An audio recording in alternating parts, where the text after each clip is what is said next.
हाथरस कांड में 3 आरोपी बरी। कोर्ट ने एक को गैर इरादा हत्या का दोषी माना, उम्र कैद की सजा। उत्तर प्रदेश के हाथरस कांड में SC/ST कोर्ट ने गुरुवार 2 मार्च को फैसला सुनाया। कोर्ट ने 4 में से 3 आरोपियों को बरी कर दिया, जबकि एक आरोपी को दोषी करार दिया है।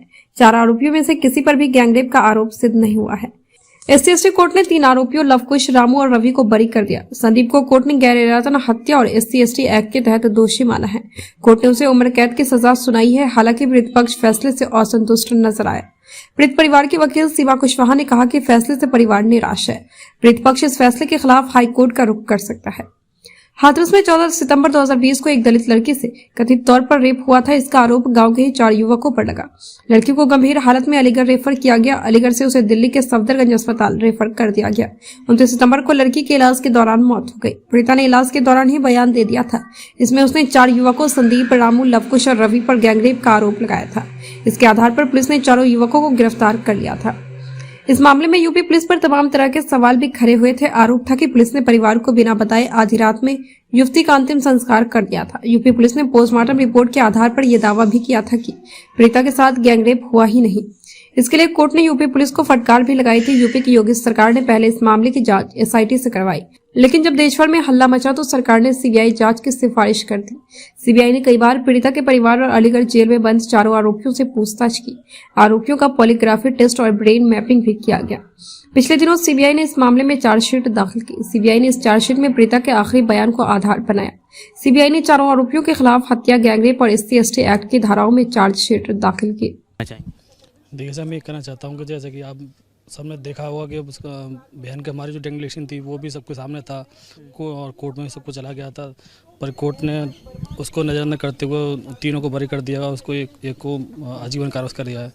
तो हम ऐसे हार नहीं मानेंगे। हम अभी हाई कोर्ट भी जाएंगे और सुप्रीम कोर्ट तक जाएंगे। इनको तीनों को हम जो सलाखों के पीछे करके मानेंगे।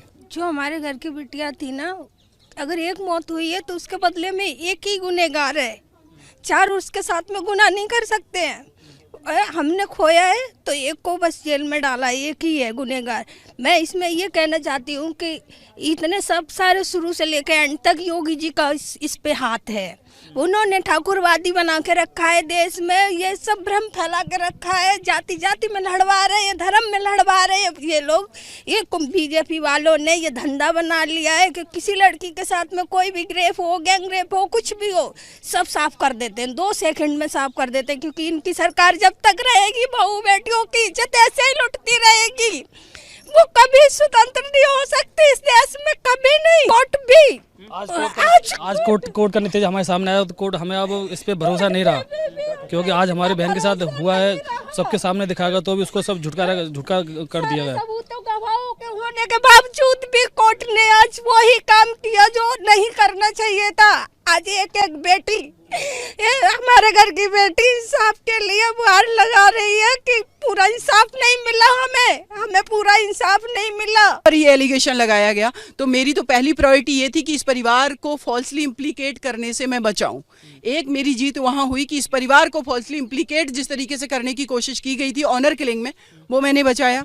दूसरा, आज इसमें जो 4 एक्यूज थे उसमें से एक का कन्विक्शन हुआ है, आजीवन कारावास की सजा हुई है। SC/ST act and IPC 304 part 1 में इनको सजा सुनाई गई है आजीवन कारावास की। 3 को बरी कर दिया गया है। उसके लिए हम अपील में जाएंगे। हमारे पास जजमेंट है, ऑब्जर्वेशन क्या है कोर्ट का, क्यों एक्विटल किया है, इन सारी चीजों पर हम देख करके अपील करेंगे। इसमें आपको एक चीज थोड़ा सा बैक में ले जाऊंगी।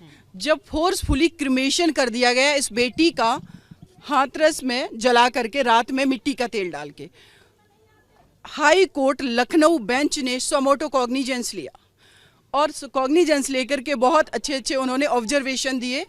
बाद में उत्तर प्रदेश सरकार ने इस परिवार को ये वादा किया कि हम आपको एक सरकारी नौकरी, कंपनसेशन 25 लाख और आपको एक आवास देंगे रहने के लिए, जो कि SC/ST एक्ट में भी प्रावधान है। आप समझिए कि क्या हो रहा था पूरे केस में। SC/ST एक्ट में भी प्रावधान है। ये दे देना चाहिए था जिसके लिए वादा किया गया, लेकिन ऐसा नहीं किया गया, नहीं दिया गया, जिसके लिए हमने 2 साल तक हाई कोर्ट लखनऊ में मुकदमा लड़ा। अभी भी वो पेंडिंग है, लेकिन इस पार्ट का जजमेंट आ चुका है।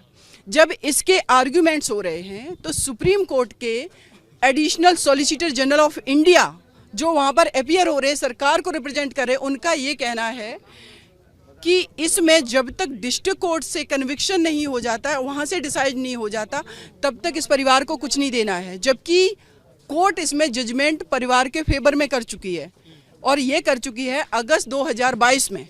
तब से लेकर के अभी तक इम्प्लीमेंट नहीं किया गया। इसका मतलब है कि आज जजमेंट आपको पहले से पता था कि ये इसमें इक्वटल 3 होंगे और इसमें 302 में कन्विक्शन नहीं होगा। कहीं ना कहीं आप कोर्ट की मंशा पर सवाल हम कोर्ट की मंशा पर नहीं, हम आपको बता रहे हैं कि ये चीजें हुई हैं। कहना चाहें तो हाँ, नहीं, हम कोर्ट की मंशा आपके सामने फैक्ट रख रही हूँ। आप लोग सभी लोग लिटरेट हैं, सारी चीजें हैं कि किस तरीके से चीजें हुई हैं, कैसे उनको पता है। और जबकि SC/ST एक्ट प्रिवेंशन की बात कर रहा है कि क्राइम होने से आप रोकिए। और दूसरी बात, अगर क्राइम हो गया तो विद इन 3 मंथ्स पहला कंपनसेशन आप देंगे FIR लॉन्च होने के बाद, दूसरा चार्जशीट होने के बाद, तीसरा कन्विक्शन के बाद। और जितना भी प्रोविजन है सरकारी नौकरी का, और साथ ही साथ उसमें बात ये जी, आवास सवाल ये तो वो सुनिए, तो आपको अभी तक दे देना चाहिए था, गवर्नमेंट को दे देना चाहिए था, लेकिन नहीं दिया। कोर्ट ने ऑर्डर किया, उसको भी इन्होंने इम्प्लीमेंट नहीं किया अभी तक, क्योंकि इनके एडवोकेट का ये कहना था कि हाथरस कोर्ट से जब डिसाइड होगा तब देंगे। और वहां से मुझे पता है कि सजा नहीं होगी। कैसे पता? ये सवाल है, कैसे पता था? तो ये हम बहुत बड़ा, हम किसी पे एलिगेशन नहीं लगा रहे हैं। हमारे पास चार्जशीट है, इसको हम ये हमारे पास जजमेंट है, इसके ऑब्जर्वेशन हम देखेंगे, उसके बाद हमारे पास आए के बाद